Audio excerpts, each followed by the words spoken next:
You ready? Dex? Yeah. All right. All right. Welcome to episode 8, season finale of the LIV DEX Show. We got a great show for you guys tonight. We're super excited to share this one where, it's a good way to end season 1. In a second here, we're going to have our special guest, Coach Jeff Jones of the Madison Prep High School. We'll have him on here in a second.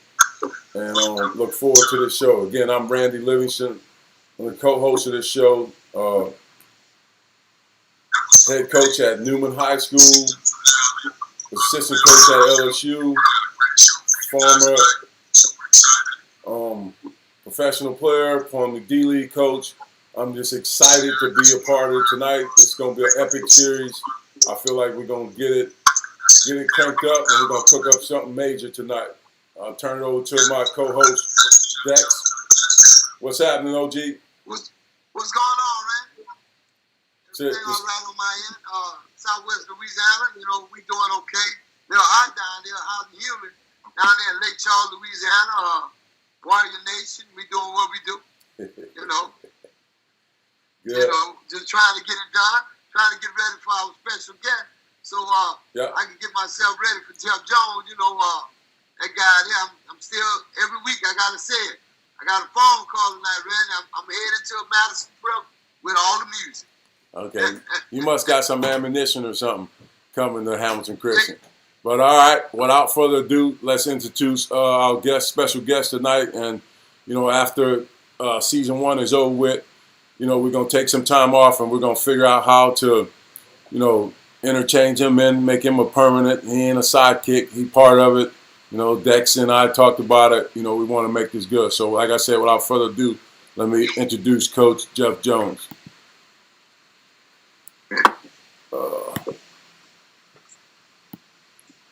What's up, Coach? Hey, Randy. What's up, man? How you doing? Good, man. Just trying to deal with this ever-changing world here we're dealing with right now. But I'm excited about tonight's show. I think it's a great topic. It's a great Thursday night, end the night. I know we have all our family time, our things we have to do with our programs, but it's just always great to chop it up on Thursday and get it going. Without further ado, I'm going to turn it over to Dex, and, he's going to give you a little bit more introduction, something we did early in the show when we first started, really episode 1. We're going to give you a chance to, in episode 8 talking about your program. But for now ado, I'll turn it over to Dex, and then we'll get into our topic of the night. Yeah, all you guys out there listening, we want to be able to end our 8 episodes the way we began it. Randy and I both talked about our programs and our high school program, and I think a couple of weeks later we were able to bring Jeff in, and I think it's time for Jeff to tell us how he has built a Louisiana dynasty. Jeff doesn't have just a regular program, Randy. 28 kids in college, numerous state championships, probably about 100. That's what it looked like. But Jeff, you go ahead on and tell us how you built this dynasty, man. Man, to be honest with you, kind of didn't see it coming. Of course, you plan stuff and you set goals and all that stuff, but, for stuff to actually come to fruition, there's a lot of parts that, that you take for granted. Coming to Madison Prep was the first time a coaching job for me. So, I was excited in that regard, but, I probably started, as far as starting the program, we were starting school at the same time. People that come there now, we got a few buildings up. We have 2 gymnasiums, a track, a football field. That was not the case 10 years ago when I took the job. It was actually 3 trailers.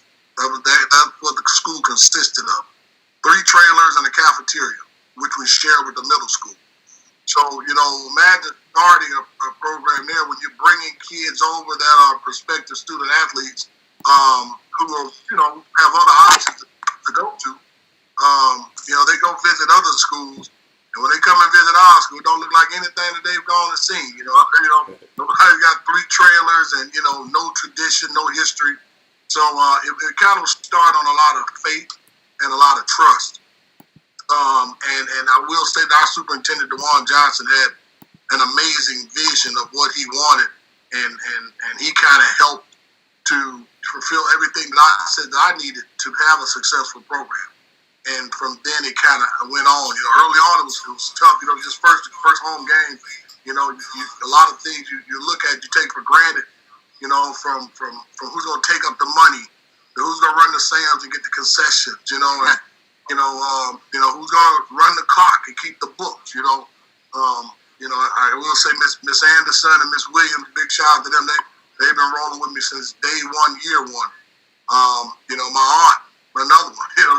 She's at working the door, working session stand. So it's a lot of stuff that goes into starting a program. A lot of people don't think about this. Way more that happens before it gets just to the court. But like I said, just families having a lot of faith and trust in us, because it's not like we had a whole lot to show them initially. First year, we're going 16 and 19. We're in Class B. We 32nd seed. We make the playoffs. Get beat by Zwolle by 40. End of the first quarter score, we're down 35-8. And, I told the kids in the huddle, man, look, just let's go out here the last 3 quarters and try not to set the record for getting beat first by anybody, tonight. We fast forward the very next year. We had 6 kids sitting out. We turned it around the next year. We go 34-6, and we lose to a good Simsboro team in the semifinals down in Southeast. And then that third year when it started, it clicked. Jarrell Moore was a senior then. He's top 10 player in the country. And we go 42-3. And we win our first state title, Class B. And we move up. Then next year we go to 1A. We lose to your man down there in New Orleans, Country Day, Mike McGuire. Yeah. We lose to McGuire in the championship game. And we kind of get some other young pieces in there. That's my son's little crew. They come through. Josh LeBlanc, Tyrese Walker, Kobe Julian, Jan Whitfield, Jamel Robinson, Josh Anderson. All these kids come through. And, 2015, we come back and we go undefeated 36-0 and won the state title. And that was in 1A. Then in 2016, we go 36-3 and we win the 2A title. Then in 2017, my son's senior year, we move up to 3A, and no, I think it was 2A, because we played Rayville. We beat Rayville for the title in 17. 2018, we moved up to 3A, and we played the infamous Charles Smith and the Peabody Warhorses. And Josh LeBlanc breaks his foot that year. Kobe Julian tears ACL. Jaron Whitfield breaks his wrist. So we have every bad thing that could happen, but they pulled it together. LeBlanc came back for the top 28, and we ended up beating Peabody in the championship game, I think by 18. I don't think anybody's ever beaten Peabody by double digits in a championship game. And in 2019, we beat a very good Wofford team. Diane Spencer has a broken toe, actually. Plays with a broken toe, only scored 4 points, but just his presence helped those young kids to pull us through. And we won our 5th state title. This year we're going for 6, but, Wofford got a little payback on us. So now we're back at the grind trying to get this thing back started. Now, I got a question just about your program, just in general. I know you say, it takes it takes a village. You guys had a lot of people put into the success of the program. What would you say for a young coach that's coming up trying to, build a program from scratch? What would be the most important ingredient of the pot? I would say players. I don't know what Dex would say, but it could be support staff. What would you say? Of course, players is an obvious one because, you can take Bill Self, you can take Roy Williams, you can take all these great guru coaches. Take Bill Self and give him a team in the SWAC and let me see him go win the tournament, and then let me see him go 3 rounds deep in the NCAA tournament. You can players, obviously, but I will say this: you have to have. I think I said this weeks ago. A supportive administration. I'm not just talking about principals. I'm talking about teachers that are going to help hold those kids accountable and help those young men to be better. Parents, who what you're doing, because a lot of these parents sometimes are like a lot of young coaches. They want it now, Parents got kids that are good middle school players. They feel like when they come into high school as freshmen, I don't care if you got sophomores, juniors, seniors there, he should start as a freshman. He should get playing time as a freshman. So, just parents it's kind of cliche, but parents that can understand and trust the process, and be on board. Those things are critical, because I will say this, I've been blessed in 10 years. I haven't had a lot of parental problems. Haven't had a lot of kids unhappy and transferring. Any kid that left us, I didn't care if they left. You know what I'm saying? They needed to leave. Everybody's supposed to stay, Jeff, as you continue to talk about that, we met maybe about 5 years ago when Josh LeBlanc and Kobe were sophomores, and we really connected at that time. And I can remember you telling me these same stories about how it started. And I used to go to the practices, and if anybody want to see a competitive practice, then you probably, if you can get an invite, you might want to go down there and watch them, because one time I had to ask Jeff, was this the football team? He said, "No, coach, you just got to play hard for me." And I think when you lost a kid in the top 28 and you went on to win a state championship, that sent a message and made me realize that the toughness of what your kids and the culture that you created is the culture you created at Madison Prep allow you to continue to be successful, because kids that put on that Madison Prep uniform know one thing: you got to run through the wall to get a uniform and to play for Jeff Jones. So I applaud you for your culture at Madison Prep, man. Thank you. Go ahead. Jeff, I'll just add to that just for Dex. I think at the end of the day, most teams take on the personality of their coach, the boss, the head coach. And I think, I commend you. You've done an incredible job. I've watched your teams play over the year, even when I was at LSU, coming to watch practice, coming to scout, and then I watched you guys multiple times in the top 28 there in Lake Charles. And I think at the end of the day, you guys have, no matter what's set in front of y'all, whether it's some adversity, whether it's, talented teams across from y'all figure out a way to get it done. And I commend you for that. I think like most teams take on that characteristics, the personality of the head coach, and most of your teams that you have had has definitely done that. And I think that's a testament to yourself and your staff. Thank you. Go ahead, Jeff. No, I'm gonna say one thing I always tell my assistant coaches, the JV freshmen, the attitude reflects leadership. And I do that because some of our coaches are young, starting out when they start out, they're young. You can't play with these kids. These attitude reflect leadership. They're gonna feed off of you. It's just like a classroom teacher. The one day that kid comes in that classroom and you play with that kid wants to play every day. When they play. And the same thing in coaching. Our own high school coach Coach Adrian belongs high school. Tonight at the school board meeting, he's getting the gym named after him, very deservingly so.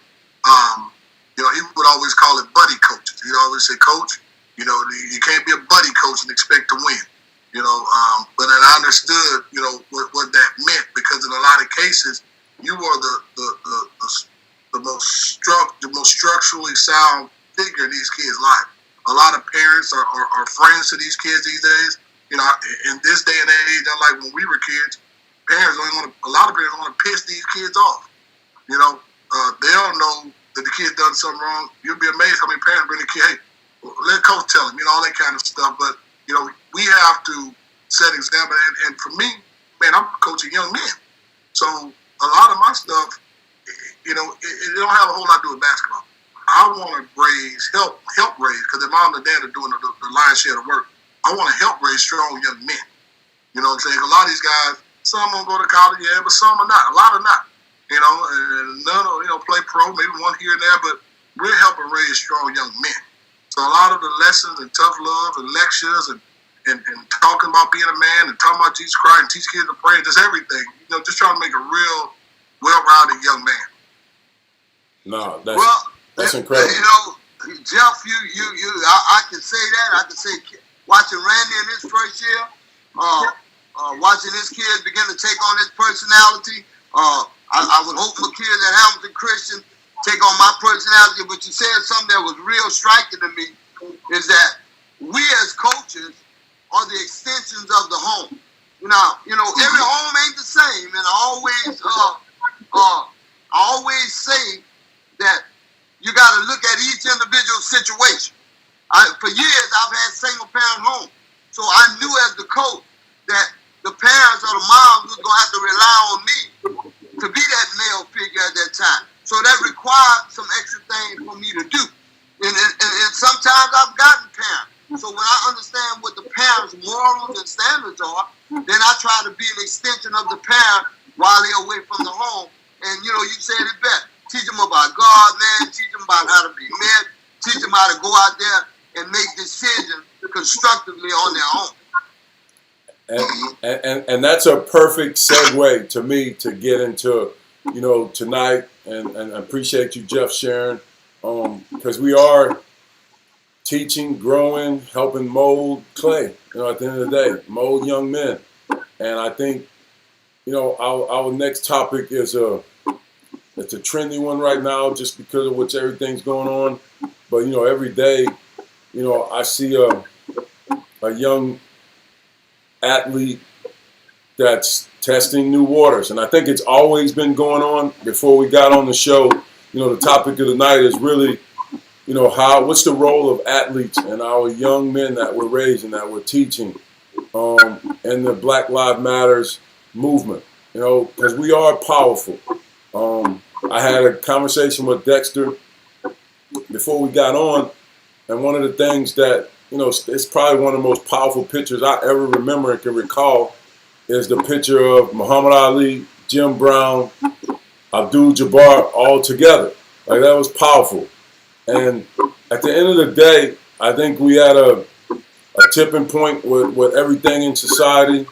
And, what is that role, Dex? I was talking, my brother told me the other day, he was like, hey, man, you think they should play again?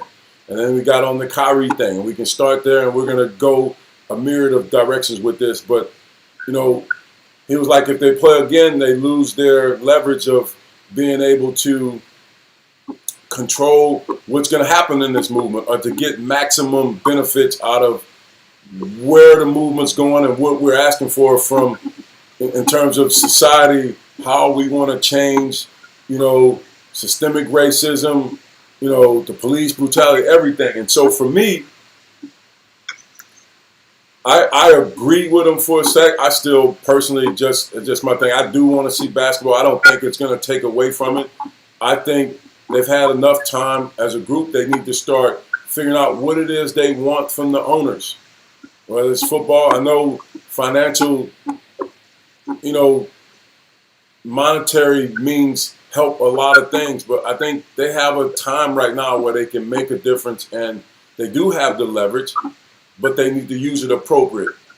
Tell me, either one of you guys, you can take the mic, of like really what your thoughts on that, like what they should be asking for. Is it their role as role models in the community to a lot of young black aspiring athletes looking up? Should they speak up? Like what are you guys' thoughts on that? And OG, maybe you can go first, and then Coach Jones, if you have something to say, you can go too. It doesn't matter to me, but go ahead. I'll say this, Randy. Years ago, we've had the same leverage years ago that we have today. The thing is, today is people are now posting or talking about the leverage, and they're acting upon it. This was no different than when Colin Kaepernick took a knee. It's the same thing's been going on for 4 years. And there was a group of guys that supported Colin Kaepernick.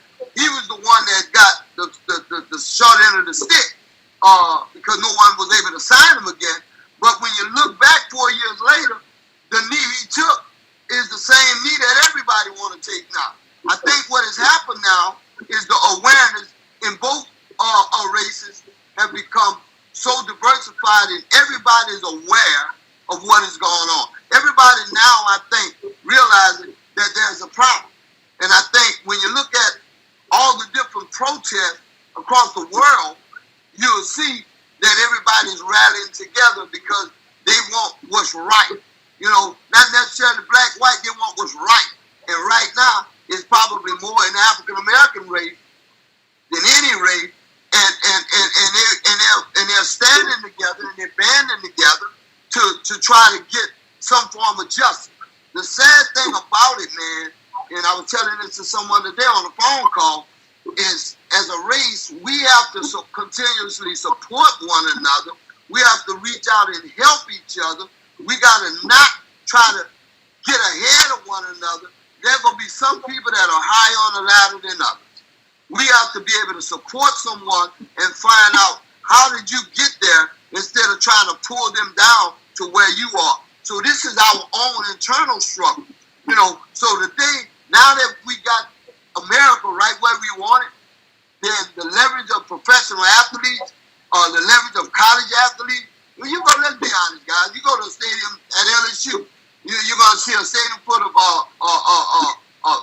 football field full of African Americans, and the stands doesn't be as full with African Americans. And if they never play a game, you're talking about monetary stuff gone. You're talking about losing that power. You know, so I think I realized Malcolm Jenkins was hired by CNN, and he has a great voice.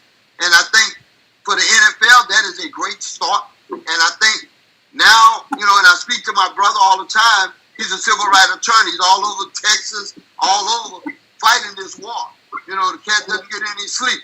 And he shares these things about banding together, you know. So the more we band, there's power in numbers, guys. Power in numbers. Yeah, go ahead, Jeff. You can chime in. You know, when you say, Randy, should they play? I'm with you. I think they should play. And what better way to continue to further get that message out there than during the NBA season? You know, I think there's some things. There can be some commercials. There can be some things where they say the athletes, you know, kind of like during when they play on Christmas Day, you know, and between plays or between timeouts, you'll see a player come on, hey, this is, you know, LeBron James, want to wish you a Merry Christmas from the James family. You know, it's all kind of things we can get out there to put that message out there, and we can use playing as that. The other part of that is this, Randy. Kyrie can say we're not going to play, all right? He got $100 million in the bank. Kevin Durant can say he's not going to play. He got $100 million in the bank. But, Randy, you were a young rookie at one time, or a second-year guy. You know, you couldn't afford to not play. You know what I'm saying? A lot of these young brothers are not in a position to not play. A lot of these young brothers that are in the NBA, you know, unless they're the big Zion Williams and these kinds of guys, all kind of endorsement money as well, these guys, they send a check to check because of their lifestyle and because they haven't matured enough yet. So, I mean, it ain't as easy as a lot of people saying, you know, don't play, we lose our power. You know, I think, like you said, there are some ways we can address systematic racism, and we can also use this time and this platform to further push the message about racism, to further bring awareness to police brutality. There's some things you can do there. Then if they're really feeling good about it, they can take some of the television revenue. Because right now, you know, white folks are giving and doing and everything to black folks right now. You know, I saw the guy from Twitter donate money to St. Aug. Yeah, donated $1.2 million to St. Aug. You know, another guy gave $120 million to several HBCUs. Yep. All that kind of stuff. So, you know, we could take some of the TV revenue from the NBA season, start back in the playoffs, and donate it to a legitimate Black Lives Matter situation, and have a dedicated outcome for that money. Not just donating to a nonprofit so somebody gets rich. You know, they showed something last week I read where one thing that people thought they would donate to a Black Lives Matter movement, and they would donate to some white people. You know what I'm saying? Like, we have to come up with a plan. Yes. And a purpose for all of a sudden feel good donations and all this other kind of stuff going. But I think definitely use this NBA time to further push the message, bring awareness, and educate folks. No, and I totally agree. And I'm not getting off topic because I think it pertains to this. I think, to not play would be a mistake. I think they have a huge chance right now to, like you said, use the financial means to better everything. Figure out what it is they want. I know these owners, I know just the awareness. They can, I think the wrong way is to try to force someone, but now they have a platform. Some of these owners, you're not and don't take the literally of it. You have a gun to the head right now to say, okay, let's figure out how to make this work. We can't ignore this anymore. We can't let, a cop kill someone, not act quickly, and then he gets immunity, he gets off, and he goes home to $1 million retirement fund. We need to figure it out, and we need to change that. We need to use that power now to change that. The time is now. I think you have a young, hungry generation that have seen enough. I think we've all, lived through, and Dexter, you're the older, you lived through generation where you've knocked on the doorstep and then for whatever reason it goes away. And I think that's some of the guys, they think it's going to take away from it and it'll all be about basketball and LeBron being the king trying to get a ring. But that's up to the players. If you let it go and don't continue to use your power, then I think it just dilutes the message and it doesn't get things done. But at the end of the day, they have a chance to be powerful. And I think, as we keep discussing that road, the Kyrie and the NBA, I know we can move back right on to, college football. You got the guy Chuba, the running back for Oklahoma State. His coach, I don't know what he was thinking. I know if it's my son, he ain't never going to Oklahoma State to play football. Even if he, and I'm a forgiveful person, but that was just outright blatant what he was doing. And yeah, you got the right to wear whatever you want, but in time like this, and you've made millions and millions and millions of dollars off the backs of black athletes, you want to now try to, I don't know what the point, be funny, be silly. I don't know what it was. It just was blatant just disrespect. Now he says, I'm not playing. That'll kill their season.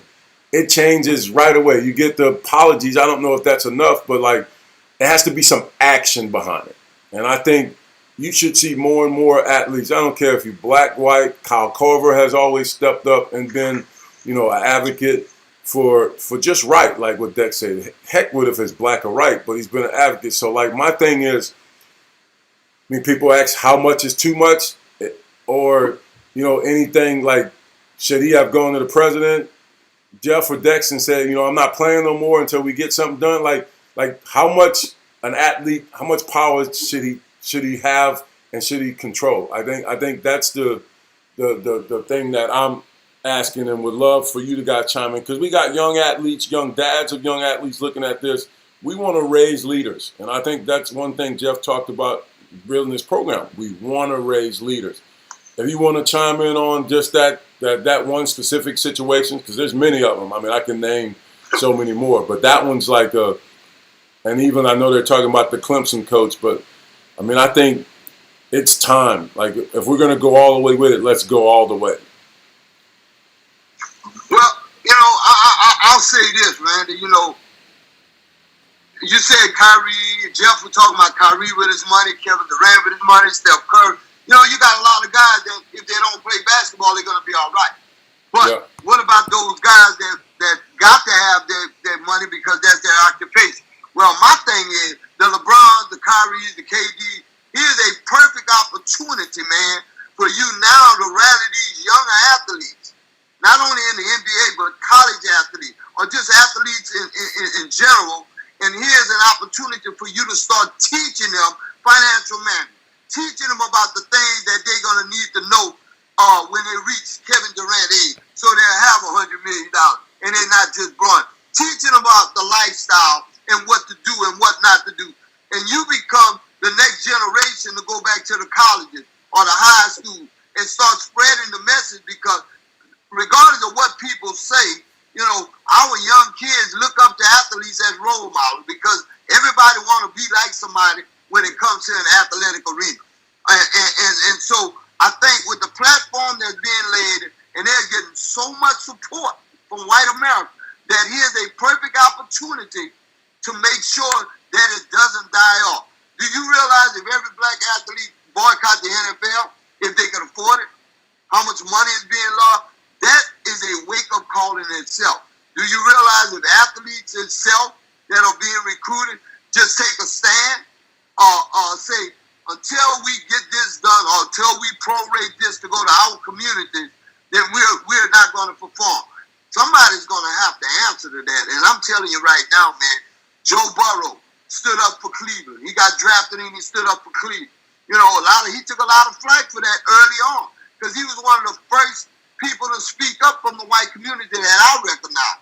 And he took a lot of heat from it. But guess what? Everybody started joining in.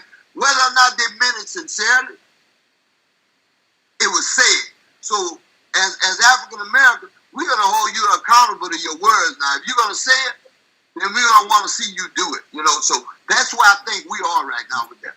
Dex, the movement has gone worldwide. Cap kneeling, I mean, they kneeling in Australia, in the Australian That's Football League. They kneeling everywhere. So, like, I think we're all in there. Go ahead, Jeff, I'll give you a chance to chime in. I just wanted to say that. No, you know, it's just piggybacking off what I said earlier, man. We just have to take this time and take this, while we have this platform, while we have America's ear, so to speak, and we just need to keep further pushing the message. You know, what Chuba, the running back from Oklahoma State, said, yeah, that's fine. You know, but what's the president of the university going to do to the coach? Yeah. You know, there needs to be something done to the coach because ultimately, if that kid doesn't play, who does it hurt, Randy? If he doesn't play, he was the nation's leading rusher last year. Yep. So if he doesn't play, right? Mm-hmm. They're going to just put a running back there.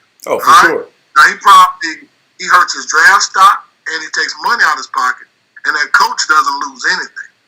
You know, so I'm curious to see what the president of Oklahoma State University does to the coach. You know, did he commit a crime? No, he didn't commit a crime. Nope. But he's a public figure. You know, Randy, you can't go to Newman High School, workouts and practice tomorrow with a Budweiser T-shirt on. You know, Hamilton Christian Academy workout tomorrow with a marijuana shirt on. You know what I'm saying? So, right. It's nothing illegal in wearing those shirts, but you're a public figure. So you have to be mindful of your dress, mindful of some of the things you say. You know, you're held accountable for those things. So I think there needs to be a measure of accountability held against that coach, you know, for wearing, like I said, the One American News, the insensitive shirt that, you know, is directly aligned with Donald Trump. You know, when, like Randy said, this white man has made millions of dollars on the backs and the knees and ankles and feet and thighs of black athletes. No question. And you know, it's crazy. I mean, I history repeat itself, and you're right, and you say they'll find another running back, but I text Dex or something, and I don't know, I was on, I think he should be a GM in the NFL, Louis Riddick, IG page, and man, he put the, I think it's called I know it's 14, maybe it's Magnificent 14, no, that ain't it. It was about a team in Iowa. It's called the Black 14. It was a powerful documentary, and it basically said what you just said, Jeff. There were 14 black players in Wyoming. They were like, they were probably ranked, nobody was worried about Wyoming, but they got ranked all the way up to number 8. The players didn't even, and all our audience out there that's listening, you should go watch this, figure it out, type it in. The players didn't even say they weren't going to play. They were just going to ask the coach about wearing a black arm sleeve just to join in the movement. Yep, that's it. In Wyoming, Dalton. What's up, Jay Sass? And they kicked him off the team, Jeff, just for asking about wearing the armband. Replaced them the next day. They won the next game, and then after that, the bottom fall out. So, like, justice obviously was served, but, like, when I say that, athletes shouldn't definitely not, I won't say not worry about the repercussion, because you said it right, Jeff. It hurts the athlete. Like, if he's trying to make money in the NFL, he's got to show what his talent is. But at the end of the day, we have the microphone. Voice your opinion. Like, I think that's voice your opinion and have a plan of action. Because just voicing your opinion has showed, just in the movements of past and all that, doesn't do anything. Because I sincerely, like, I study history like y'all, and I'm not trying to get political, but all our incredible black leaders, it doesn't matter if it's Martin, Malcolm, it doesn't matter if it's the Black Panther movement, they got killed when they start talking about racial equality, but when it's got talking about financial equality, as soon as it start talking about getting money to the community, that's why it's so awesome when you said the guy at Twitter donated $1.5 million to St. Aug, another 100 million, I think, or something, to somebody donated to the HBCUs. You know, that's when we start to get real change. So, like, and you said the money can't go to something that is not going to be beneficial. It's got to go to something that changes systemic racism, that changes the police. We're going to get some legislation change. I do believe, like, if you go watch that movie, the Black 14, it was amazing because, you know, I don't think something like that going to happen in today's time, but then history does repeat itself, because then I believe the guy, like, he knows better at Oklahoma State. To wear that shirt, it was very, very disrespectful, and just flat out. I mean, I know if it's kids on our AU team and I see a guy, man, I'm telling their parents, no, that's not a good university for you, because it sends a terrible message. And yeah, maybe he should get suspended. Somebody said that on the chat. You know, if he does get suspended, the coach at Oklahoma State, it would be great. But, like, it's just it's an amazing time right now and platform for athletes. Okay, I mean, let's go next up. Like, everybody saw the Michael Jordan special, and, you know, he had a chance to speak up and have a platform, and he chose not to at that time. Now I think he's gotten a little bit older, a little bit wiser. He's donated money. You know, now we got to figure out where that money goes and where it's going to be best beneficial in the movement. But, like, he's now figured out that he does have a lot of power in this, and we got to use it. I think power is the most word. When you got leverage and you got power, we got to do it. Anything else? Okay, so we got a question that Vandell Thomas, a good friend of mine, played at Mississippi State, played in the SEC, does great work in the community in terms of an accountant. He said, what happens when all the hype dies down, whites go on and blacks go back to their place? No, I got that. You can't let it die down. And that's the key. You know, this is not a moment. This is not a temporary movement. This has to continue on in recognition. We can't let another George Lloyd wait 4 years for another situation like that to happen, and then here we come back. We have to make sure that we're using this platform to get people in places where their voice is going to be heard, and heard loud and clear. The Players Union for the NBA, for the NFL, for the baseball, they have to step up, because what is the one thing that society is missing now? They're missing sport. They're hurting financially. So you know, there's a lot of money being lost by not playing these games. So here's the opportunity. No, I didn't. No, I didn't say that. Here's an opportunity. Excuse me if I did. Here's an opportunity for these guys now to continue through athletics, man. Continue using that platform. We can't go back, because if we go back, guess what's going to happen? The same thing over and over and over. We can't get comfortable, and we can't get complacent. Jeff, I got a question for you. What do you think about the NASCAR thing? Like, it's nice. It looks good on TV. It looks good as a publicity deal by them taking off the flag or whatever they've done. What do you think of that, man? Do you commend them for trying to take the step forward? Because that looks like they're usually a biased sport. That's a white sport. When I was in basic training in 1994, and NASCAR definitely a white folks sport. Yeah. You know, I've never seen it was like the white Bayou Classic. Yeah. When I went to Indianapolis 500, and I think for them, flag, it is a step in the right direction. But I want to say, touch on what Van Dale asked. He's right. It is going to die down. It's going to die down, Keith, whether you want to or not. People are not going to march and protest, every weekend now for the next 30 years. It's not going to happen. And naturally, so it should die out. But what should happen? Some things should be put in place now. Like you said, Randy, if you're a policeman, if you get fired for abuse of power, murder, all these kinds of things, you forfeit your pension.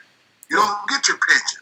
You know what I'm saying? Yeah. There's some things that we need to put in place. It's going to die down, but while we have it now, we need to put some things in place. There need to be more minority ownerships in the NFL, NBA, more African American coaches, and there's a lot of things that we can do, Keith, while it's still going, but it's naturally going to die down. The thing is, while we have the bull by the horns, we need to go ahead and put that damn brand on it. We need to make a mark on it right now while we have it on, because you're not going to have it forever. Yeah. They're not going, because it's just how life goes. It's going to be something. When they come out with all these cases of COVID, the TV going to be dominated with COVID again. 12 players at the University of Texas tested positive, football players. That's about to be an issue when college football doesn't take place. And then this is going to be on the back burner. So I'm saying, while we have it, we need to put some things in place right now while we have it. Man, do you realize when they start doing the history of some of these police officers and the stuff they're digging up, and these guys are like, they're worse than some of the cats on the street. They got a history of abuse of power, and they've been getting away with it for years. And I'm not going to say this because it's my brother, but he has been, he made a post the other day, and a young lady spoke up. She said on his post, she said, 4 years later, I finally understand what you were saying, Darryl. Now, whatever you need to help in this fight, we're willing to give. That's 4 years later. So when he was trying to build a platform about all these different things out of his law firm, and he used social media, people thought it was a ploy or whatever. 4 years later, people recognize it. Now they're willing to help. That's exactly what you're talking about, Jeff. We got to get the right people in place while the movement is hot. We got to get owners. We got to get head coaches. I was looking at something about the University of Illinois. Lovie Smith got 8 black African-American assistant coach. And they're doing a decent job over there. But the other part of it is, and I'll say this and I'll say this mildly about us. We got to show, everybody that has an opportunity that know, and we stand for what's right. And if you got an opportunity to plug us in to your stuff so that it can be shared to 10 or 15 more thousand people, if you have a group of things, why don't you do it? Because we're trying to get a positive message out, whether it's about basketball, whether it's about Black Lives Matter, or whether it's about helping kids get to college.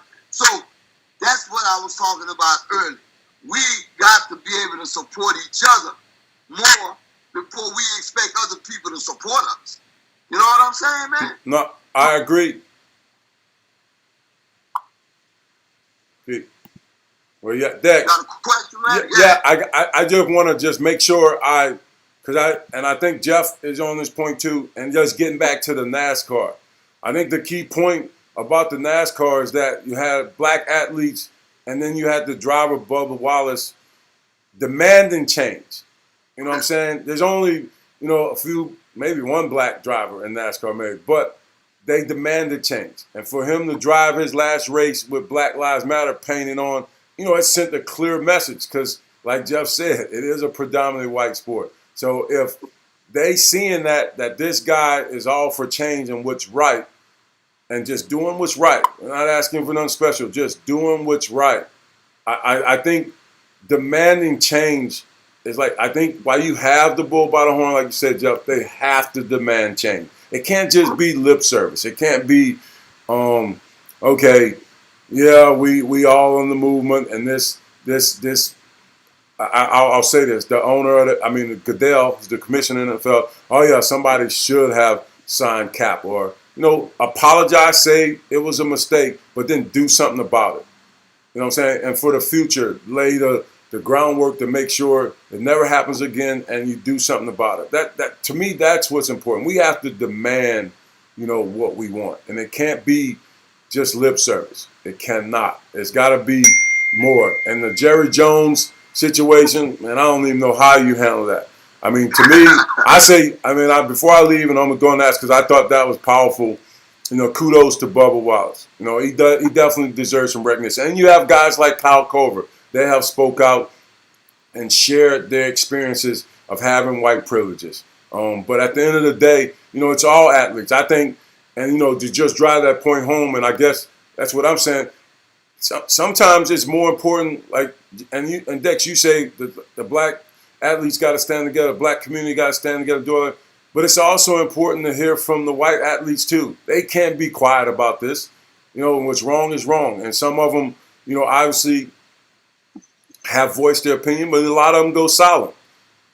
It wasn't until people start calling out these Power 5 coaches they finally said something. And then some still haven't said something. Some of these owners haven't said something. So that lets you know right away who you're dealing with. So, I think we got to demand change with these. It's just powerful, man. I did think we have a time now. I love seeing young people united. I love seeing them protest peacefully, but they have to have an end result. I think that's what happens in the message. And I don't know, me personally, and then I'll turn the mic over. And this is such a hot topic with me. I talk to an assortment of people, black, white, Chinese, Asian, Australian, it doesn't matter. To me, and I don't know how they do it, systemic racism, the police, brutality, all that stuff, between education and getting financially secured for black families, just in general, and that topic of reparation, nobody tackles it to me. I think all of the politicians missed the boat. They figure out something else. They make up every excuse. And I'm not really trying to get off topic, but it's one that I wrestle with every day when I wake up. It's just like, how, do we, and I think they, have apologized to African Americans, blacks in this country for their slavery and all that stuff. But then apologizing again is lip service. Okay, we got the apology, but what do we do? And I hate to compare it to another race, but the Jewish people got reparations during the Holocaust or afterwards, and they continue. And so, I hear the argument, well, I wasn't part of slavery. I didn't do anything to black people. I hear this one all the time. At the end of the day, you still are benefiting from that, from getting reparation. I'm just saying, the Jewish community, I love, I'm at a school, Newman, that's predominantly Jewish, the base is Jewish, so I get it, but until the financial gap is put together or it comes closer, I don't really see how it changed. I'm just being honest. This is just my opinion. Until that gap is closed, we can always have some issues. We're going to always run into some problems. And that's just how I feel. That's just my opinion. And I don't know how the rest of the panel feel about that, but that's just my opinion on that. And I would love to see that happen. Now, how you would do it, how you would give blacks reparation, how you divide it, figure it out. You figured it out before, figure it out. Because that would help a lot. That would help all of us, have families, to have houses, to be able to get them to go to college. Just normal people, not the sports world. We as athletes, that's our goal, is to try to educate athletes and to try to get them to go to college. But how does this, how does this change? And we can talk a lot, but that's something that's dear to my heart. And, I would love that discussion. We got 10, 15 minutes left if we want to go on that. Cool. What's up, Coach K, University of Utah? Coach K coached me his very first ever coaching job in Boise. Hey, and tell Coach K we got some players down there, baby. Oh, he knows for sure. Yeah. What's up, DeQuincy? Jeff, and thanks for all the audience. Jeff? Yeah, anything, Jeff, you want to chime in on that? It's a touchy subject because I talk to my, I have a lot of white friends. I have a lot of Jewish friends. I have a lot of Australian friends. I talk to all of them, and it's a touchy subject, man. It bothers me though, because, it often, it's every excuse. They just figure it out. And I know slavery was a long time ago, but it still exists today. The things that happened in slavery, it still takes effect to black households today, the majority. I'm just being honest. There is a minority that survives and gets out and do well in education and make money and become billionaires, become great businessmen, lawyers, doctors, community leaders, you know, but as a whole, it needs to figure it out. Sorry, Jeff, go ahead. Jeff, man. Yeah, I'm out. Like you said, Randy, there's something that needs to be figured out. But in some cases, the gap is so big. You know, what is it? Is giving a check going to close the gap? You know, I think opportunities need to be. That's what to me, reparations needs to be more about opportunities. Like how the Asians can come over here and open up stores and businesses tax free. You know, give that to some blacks, even though they're Americans, because we don't have, some blacks haven't had the same start as other Americans. You know, Asians can come over and start these businesses, these stores, you know, no taxes. You know, gives more admission, you know, way pathways for you blacks to get into college. You know, the best way for us blacks, honestly, is through education. You know, because it's not a lot we can do for what happened, you know, 400, 300, 200 years ago. But if Dexter Washington Jr. gets a college degree and is a lawyer, and then little Dexter is a dermatologist, you know, if we can start, you know, getting these guys educated and professional people, you know, that's the only way that we really can turn the tide, you know, because they're so far behind. You can take a Newman, and I don't know the average ACT score in Newman, but I guarantee the average ACT score in Newman or Brother Martin is not the same as, you know, I'm not going to name any other public high school in the world, but you understand what I'm saying? Yep. It's not the same. So when those kids leave Newman in 12th grade or some of those other Brother Martin, those places, they're going a whole nother way. You know, where over here, these kids are either going to go to some odd penny ante job or sell drugs or whatever, or just try to make it, period. And the cycle will continue to perpetuate itself. They'll have children. Their children will be born into poverty. Their children will be going to sucky schools. Their children will be, you know, have a big block against them as far as going to college. I think opportunities need to be made available, you know, to African Americans to kind of bridge the gap, you know, for the gap that's been created so long ago. I agree, Jeff, but who's going to give them the opportunity? Most of the time, the people in power are the people who wants to keep the power. So I'm saying I agree with you. Education is so important. It's the most important. I 100% agree with you. My thought just is like, have you ever been to, I mean, we have black communities, don't get me wrong.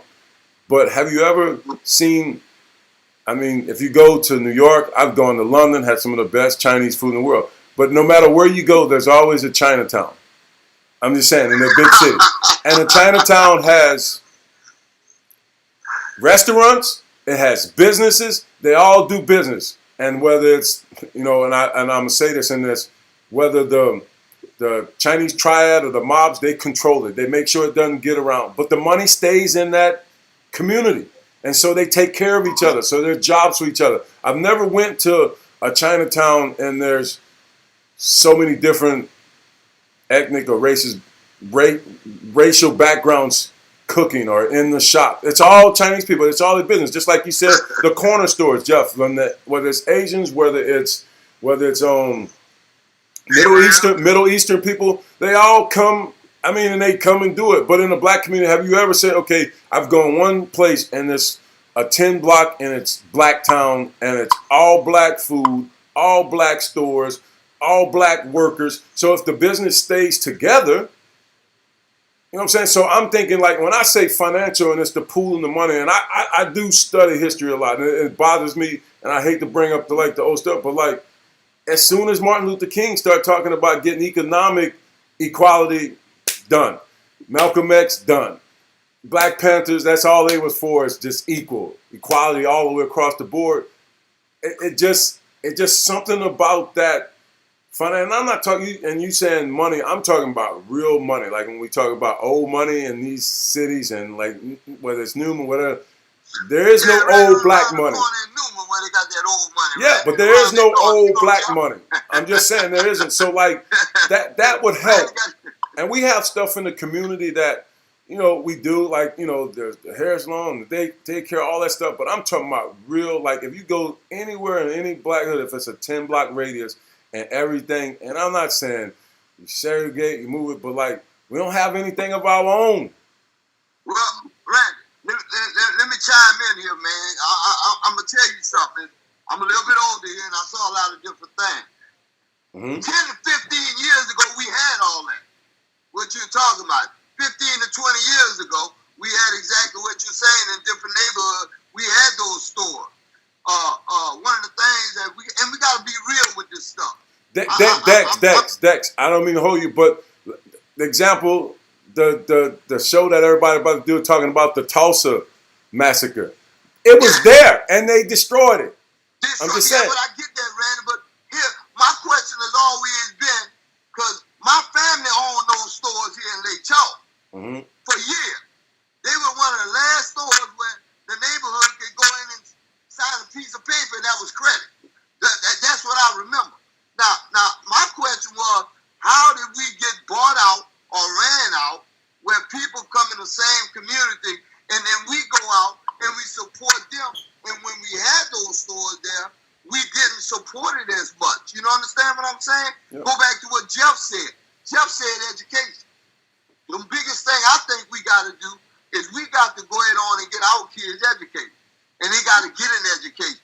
And you talk about getting money to bridge the gap, give us all the money in the world so we can get our kids in the best education.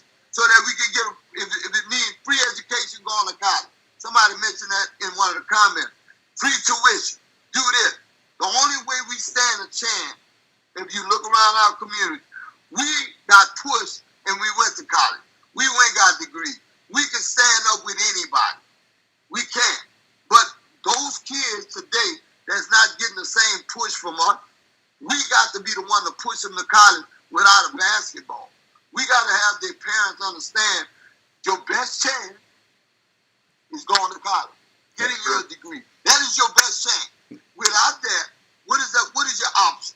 If you don't continue your education after high school, what's your option, Jeff? What's your option, Randy? What do you do? But Dex, here's this. This is a great point. We got a tax attorney on the phone, an accountant in the audience. The next question, and this is a point. He says foreigners can get a $500K tax-free that they don't have to pay back from our government to start a business, but blacks can barely get a bank loan.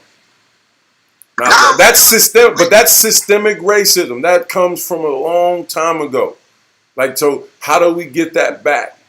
Like how you can be educated all you want. You got to still be able to go and get some stuff done. Use the movement now to address some of the things that he's talking about. You understand? But that's my point. So Kyrie Irving and all of them, yes, have a plan. Let's go get this. Let's talk about the police brutality. Let's get something in the legislative change. If somebody kills somebody and we know, like we can see it now, right? With the cameras, with the phones, right live. We can see it and they're wrong. Let's come to swift action. Why can't the president say, okay, I'll get a committee together, something like this happen, and within 48 hours, we're going to have something done. Not wait, they live in their house and chill, or, you know what I'm saying, something happens and then they go free and get their pension. Like, that immunity is crazy to me. Like, we got to figure that out. Cedric Washington made a great point. I want you guys to elaborate on that. And this is something that we do a lot. When we get that education, coming back to the community or not, do we come back to the community or we not? And if we don't come back to the community, I share this about Opelousas all the time. We all got good education. Back when I was coming up, Opelousas was an education town. Everybody that got a job, they were teachers. So we as kids of those teachers, we would go to school, we would go get education. Here's where I think it broke down. We got those educations, Jim. Then we left. And we left those that didn't go get education, and that's what's left and remaining in the town.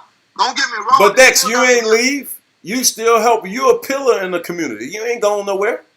You man, here. I'm from Opelousas, man. I live in Lake Charles, though. You know, But you're affecting the community in Lake Charles in a positive way. So don't take that for granted. I got to take care of my people in Appaloosa too, though, man. Okay. So you got back then. Yep. Huh? You What you say, got Jeff? move back. No, I ain't moving back. I got to take care. Look. Now, this Dex, before you go, this is crazy. We hitting on an hour, right? 1 hour. This can go on. We can talk about this for 2 hours. I'm just saying this is a show because I just feel like it's a chance right now for athletes. You got power. It's going to be interesting. I mean, and this is something. Some of the owners talking about they're going to kneel with the players during football if there's a football season, which I saw Dr. Fauci say question that right now, which different time, different another subject. But kneeling with them, showing some unity, like the guy in Nate's car is good. But at the end of the day, like I said, we have to have a plan of action or an action plan to get some stuff done. All that looks good. It looks good for television. It makes you cool. Because kneeling with them now, when you said none of your players, Jerry Jones, and I don't have nothing to do with the Cowboys. I don't have nothing against them. Besides, he said none of his players was kneeling. But now he might come kneel with them, or these owners are not kneeling with him. That doesn't mean anything to me. I'm just being honest with you. It looks good. It's good PR. But, like, now put your money where your mouth is. Let's figure out.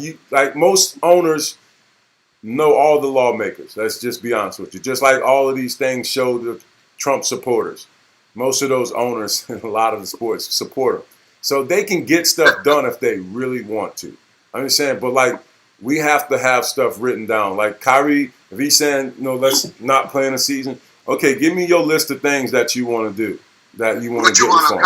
Yeah, what you want to not just say, I'm willing to give it up because don't even talk about it. I agree with Kendrick Perkins. I mean, Maya Moore, she gave it up for something. So she believed in something. She didn't talk about it. She did it.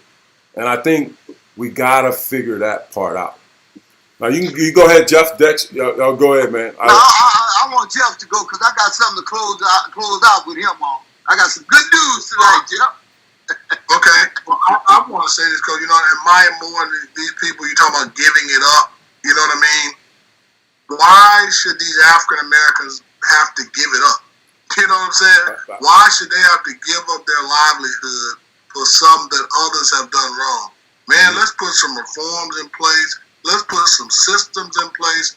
Let's put some procedures in place and SOP, as we used to call it in the military, standard order procedures. And man, let's go from there. These Americans shouldn't have to. Africans shouldn't have to give up. I'm not going to play anymore. They should, because ultimately what they're doing is giving up money. They're leaving money on the table. Yeah. Kaepernick took a stand, got a little sponsorship from Nike, and even if a team signs him, he's not about to go be a starting quarterback. No. Look at all the money he's missed out on as well. You know what I'm saying? Yep. They hurt him with that. Now somebody may sign him just on some feel good stuff. Yeah. And he's still 32 years old. He's still fitting out there and playing. But he's been away from the game for what, 4 years? 4 years. Yep. Yeah. He took a hell of a lick right there. No question. He took a hell of a lick right there. So, we shouldn't have to African Americans that in that sports world, we shouldn't have to give up our livelihood. You know what I'm saying? For something that we didn't do wrong. Man, let's put some procedures in place. Let's put some reforms in place. Put some things in place, man, so we don't have to get to that point.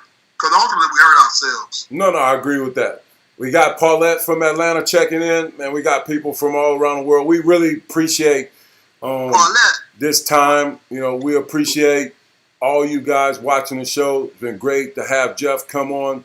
And, man, I talked to Dex about this too, man.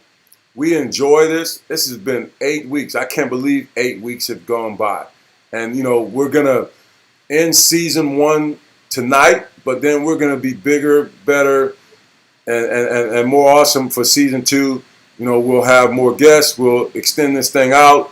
We'll have better topics, more topics. We'll have stuff that, really we want our community. We want our young kids who look up to us. And I think all 3 of us are pillars in the community. And we do a lot. People have no idea what we do for kids. At the end of the day, it's going to take a village with all of this stuff. But we have to not talk about it. We got to be about it and put some action plans together. That's the most important thing that I see in this movement. It's important. Hey, Hey, Randy. Go ahead. Before we close, we got time. Buddy Dimitri Malvo said, you guys are doing a really good job. You and Jeff Jones are doing a really good job, and with this thing. And, he said we need to go 2 hours. And judging on tonight's All right, George Lloyd. Yeah, judging on tonight's conversation, I think you really got involved tonight, Randy, more than I have ever seen you on any of these 8 episodes. So, I really want to say how proud I am of you taking the lead to getting this started. And Jeff, this started as a joke one day. This started as, we talk every day. Randy called me up at 8 o'clock at night. Be honest, Keith. You calling me at 5 a.m. in the morning. That's what started. And then talk on TV. Stop calling me at 5 in the morning. Now, go ahead. Hey, that's when we pray, man. That's when we pray. Yep. Jeff, don't we get a prayer every morning, Jeff? Every morning. But anyway, Jeff, earlier before we got on the show, I got a phone call here, and I think we need to get that game scheduled at Madison Prep. I bring my principal. She gonna bring a spectator bus, and we coming. We want you to put all that good music on. I think the dynamics might change. Hey, well, we'd be glad to have you, man. Jeff said you gonna need the whole National Guard and everybody else with you when you come down there. Yeah, I know. Hey, look, Randy, I'm gonna challenge you to go play ball at Randy. Take your people, your Jews over there to Madison Prep, and Jeff, put all your juvenile. And when they walk in there. Oh, don't worry. We went to MLK school down in the 9th ward. I made the freshmen go down there. Basketball is basketball. It don't matter where they play. And look, my principal say, let's go. Morgan, she watching, Jeff. She say, let's go. Morgan, tell them we coming to Madison Prep. And again, man, I would like to thank both of you guys, and then I'd like to thank our audience. Appreciate it. Share this. This was a historic night tonight. This was week 8 of the first episode, and we'll shut it down. But also, we were YouTube live tonight, which was awesome. I want to leave in saying this. We have all talk, right? And there's some uncertainty. This is just moving forward.